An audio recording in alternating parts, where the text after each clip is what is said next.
messieurs, bonsoir. Bienvenue au flash de 18h sur la RTB.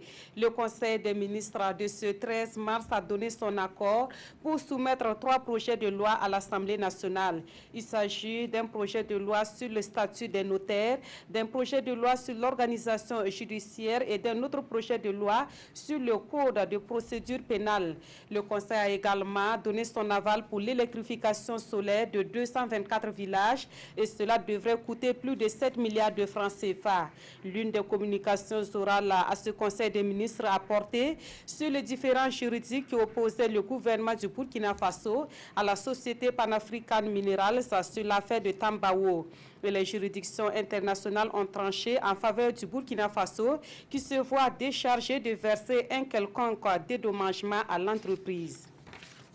Le ministère du Développement de l'économie numérique et des postes a procédé hier à l'installation d'un comité de suivi chargé de la mise en œuvre de la feuille de route pour la mise en place de l'identifiant unique. La mission de ce comité s'étale sur 12 mois et consistera essentiellement à superviser l'étude approfondie pour la mise en place de l'identifiant unique.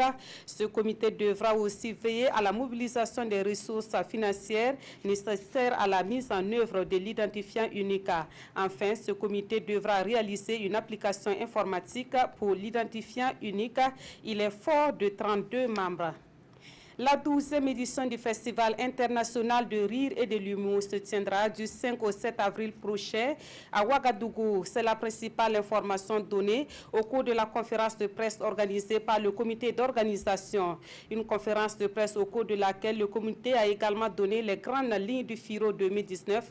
On apprend que des humoristes de 5 pays d'Afrique seront là. L'humour, reflet de culture d'un peuple, c'est le thème retenu pour cette 12e édition du FIRO. Au Royaume-Uni, les députés ont rejeté le traité de retrait de l'Union européenne malgré les modifications annoncées par Theresa May. Les Brexiteurs, comme on les appelle, c'est-à-dire les favorables au Brexit, réclament d'ailleurs le no deal pour quitter l'Union européenne. Et c'est ce mercredi que les députés britanniques se prononcent en principe sur la possibilité de sortir de l'Union européenne sans aucun accord, alors qu'il reste à 16 jours avant la date du divorce entre le Royaume-Uni et l'Union européenne. Et pour terminer, aux États-Unis, la peine de mort est désormais suspendue en Californie. Cet État rejoint ainsi la vingtaine d'États américains qui ont suspendu ou aboli la peine capitale. Les prisons californiennes vont donc fermer leurs salles jusque-là destinées à pratiquer les injections létales. Fin de ce flash d'information. Le prochain rendez-vous de l'actualité sur la RTB, c'est à 19h avec Mounira Kéré. Quant à moi, je vous donne rendez-vous à 20h.